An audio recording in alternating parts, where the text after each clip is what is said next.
Okay. War for the Planet of the Apes. Wow. 2017 version. Wow. I think people who want to do a life in film should watch this. Specifically because the vast majority of apes do not speak. They do sign language. A lot of this film is done through just the visuals. It's the expressiveness from the apes' faces. The way they look at things, the way they point, the way they're doing signs. It's very expressive from a visual standpoint. And the music is freaking on point. I saw it in 3D, don't need to see it in 3D. I mean, it adds a lot of nice depth to it. It's great because it's outside, but don't need to see it in 3D, but wow. You will feel more of an emotional connection with a CGI ape than you do for the vast majority of human characters you see in most films. Now they begin with saying, here was the dawn, here was the rise. So they actually go through the really quick. Here's a couple sentences that describe part 1, part 2. Now we're in part 3. Caesar's been on the run since the small war started by Koba. He did kill Koba at the end of the second film. So they're kind of on the run, constantly being hunted by men. Caesar's camp does get attacked. The war now becomes personal for him.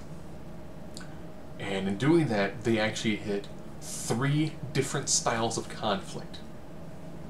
Man versus man, that's the external one, or this is ape versus man.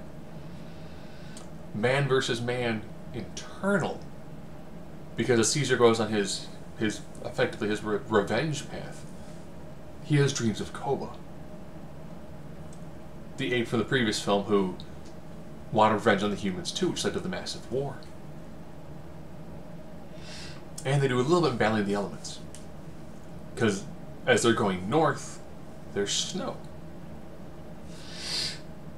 So he takes a small band to try to exact his revenge. This film has this nice epic feel to it. Because, as they're following people, they do these nice long established shots. You see who they're following in the distance. And you can see them here in the foreground. Because initially when they're in the forest, everything is really tight. All the shots are tight. And then as they're going into different sorts of environments, they change the way the shots are done. It's brilliant. It's brilliant. When it comes to the final conclusion of the film, I'm trying to give too much away. It's done well. And I will say, the very end of this film, man, it hits you straight in the feels, really hard.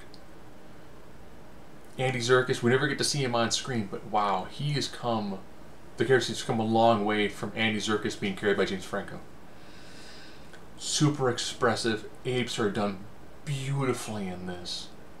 A lot of emotion is done, like I said, through the visuals and the music, because there's not a lot of dialogue. Woody Harrelson is an amazing villain. He has a soliloquy where he's talking with Caesar that really makes you go, I forgot this dude can act. And act well. And then for the rest of his story, it hits this it's a perfect arc. And it's a brilliant arc for this trilogy of films. Oh man, it's just...